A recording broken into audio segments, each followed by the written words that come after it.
And he's reliable. He does everything you ask of him. He's, you know, he's fine to work. He's a good guy to work with. That's why a guy can get to 0-12, because he does everything right. Yep.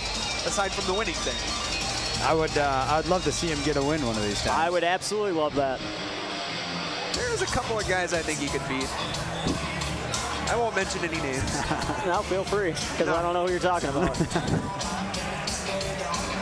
Oh, all right. Oh, yeah. He could. Yeah, for sure. So maybe set up a Ron Weathers, Dale Walters showdown. We tried. We definitely talked about it. That's a main event. So here we go. Dale Walters in the cage. I'll tell you the other thing, Dale actually has gotten in good shape. You know what I mean? Like when he first started fighting, he was not in good shape. Yeah. Is he decided to pick up training yet, or? Yeah, hey, that could have been it. So now coming to the cage, we have Ed Albrecht coming to us from the Minnesota Militia Camp. Trains with the Blummer brothers. Nick Palmer, who's also on the show tonight. Jacob Radnick. Robbie Gotru.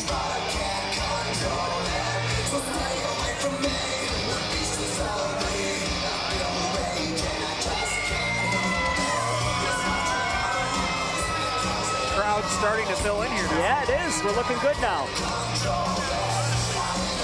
This is a fun venue. Yeah, it really is. It's like it's a lot like Epic, a lot like the Myth. You got the overhang there for the crowd.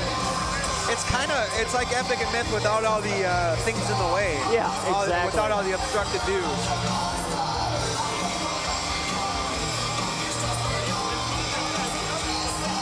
So we last saw Ed Albrecht in action back at Myth, I want to say. When did he fight? Or no, I'm sorry, Epic. When he fought Dustin Murphy. Fortunately, that was not his night. Dustin, of course, one of the better featherweight prospects in Minnesota right now, one of the better bantamweight prospects in Minnesota right now.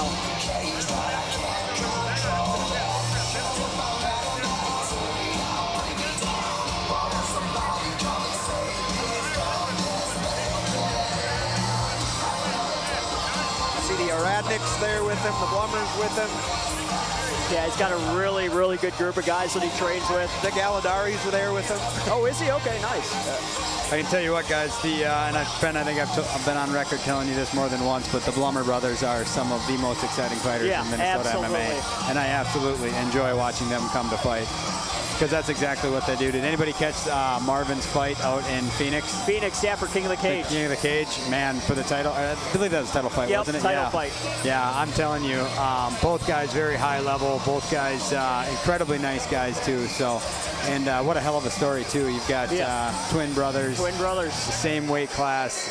Look exactly identical. Yeah. Except for a scar on one side, you can't even tell them apart. Fight pretty similar. But I would believe that they're the only identical twins in MMA, at least that I know of. But certainly there aren't any on the UFC or Bellator type of stage. And those guys are just one step away from getting there, so.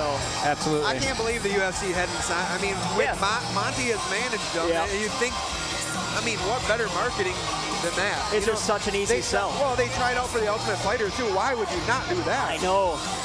That's a perfect platform to get twins in there, too. I do not believe they didn't take them. Do you think maybe they asked them that, would you guys be willing to fight each other if you had to? And maybe they said, you know, no. Well, I can tell you one thing. I've got an in with a, fairly large promotion there too. So I have thrown out their names. There you go. Actually, made a couple text messages tonight after talking to the boys. Nice. So and looking forward to continuing those conversations because both of those guys deserve to be at the next level. For sure. I couldn't agree more.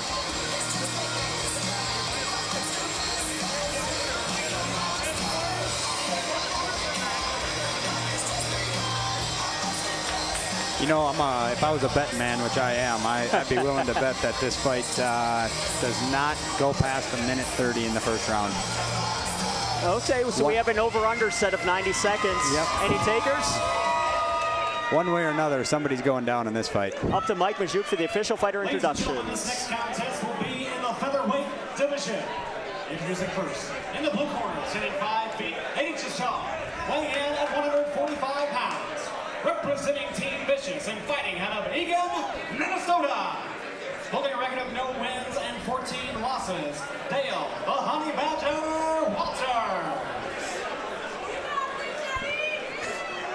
And his opponent in the Dale's ready. Sitting 5 feet 10 inches Always. tall, weighing in at 147 pounds, representing Minnesota School of Martial Arts and the Minnesota Militia. Fighting out of Cambridge, Minnesota. Holding a record of 1 win and 1 loss, Edward Evil Eddie Albrecht. So here we go, bout number 2.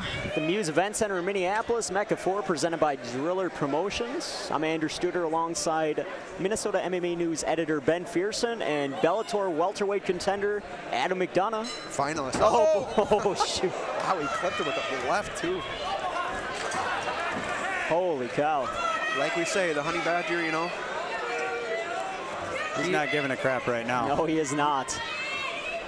Not a whole lot of technique, but sheer aggression for sure. He's pretty strong. Yeah, he is. I mean, we've seen that in pretty much all his fights. He did get bulldog choked. Yeah, it gets interesting when it hits the ground, but on the feet, I mean, Dale just throws bombs. I'm sure, you know, with Ed training with the Blummer brothers and the likes of that team, he's seen some of this before, and I would imagine he's going to stay composed here. Felt like Dale went for the old foot stomp there. Very light on his feet. Good kick to the body lands for Dale. An overhand right lands for Dale. Watch out for that overhand right. Yeah, sure. Look at that, just the intense look on Dale's face.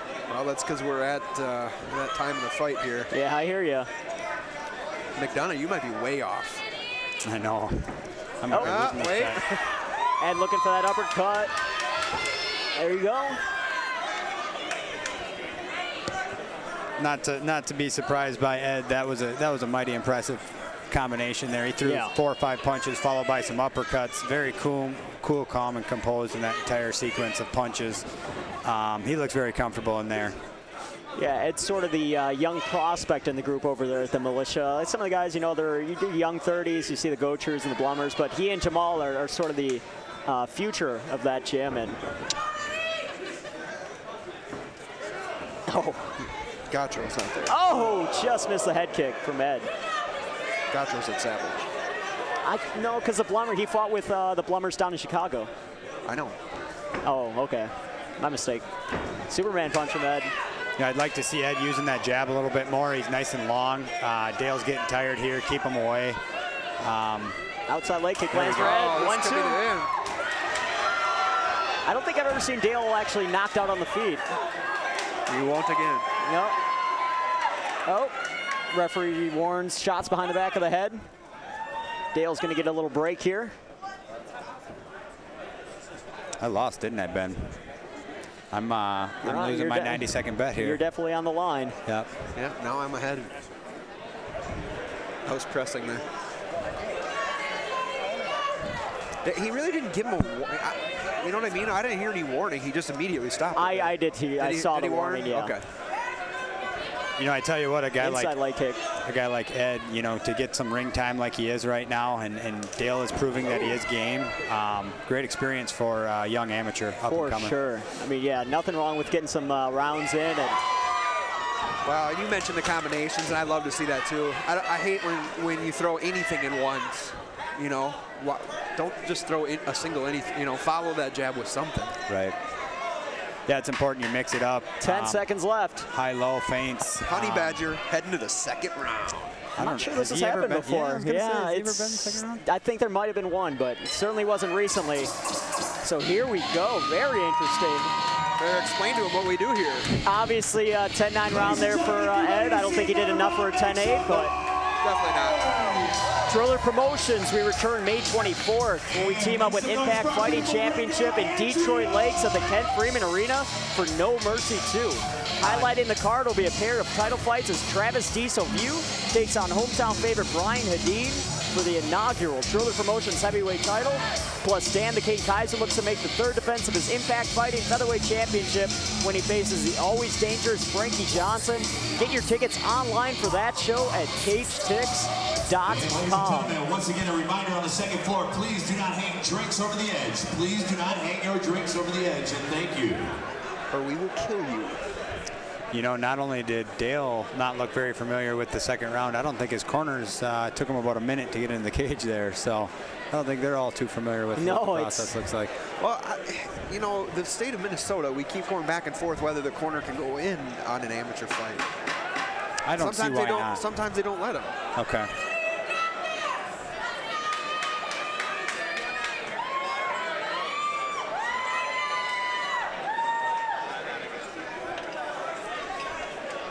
See what Dale's got in the second round. I'm guessing a big overhand right to start. Oh, I would imagine there's a bull rush involved in this, but here we go. Maybe some spinning back something. Start of round number 2. Oh, wow. It's been a very exciting fight.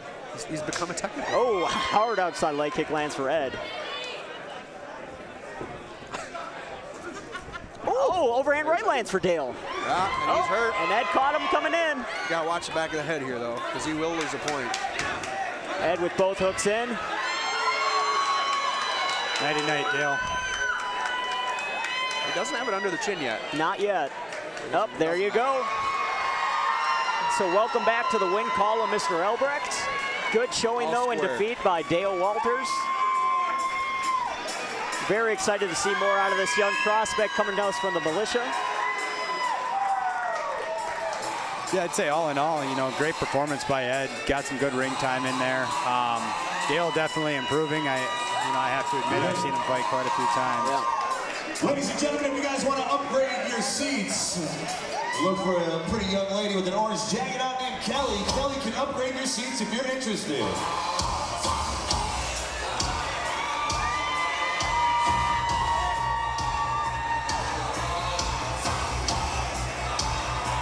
So, all right, we'll kick it up to Mike Majuk for the official fight decision. After 29 seconds in the second round, the winner by rear naked choke, Edward E.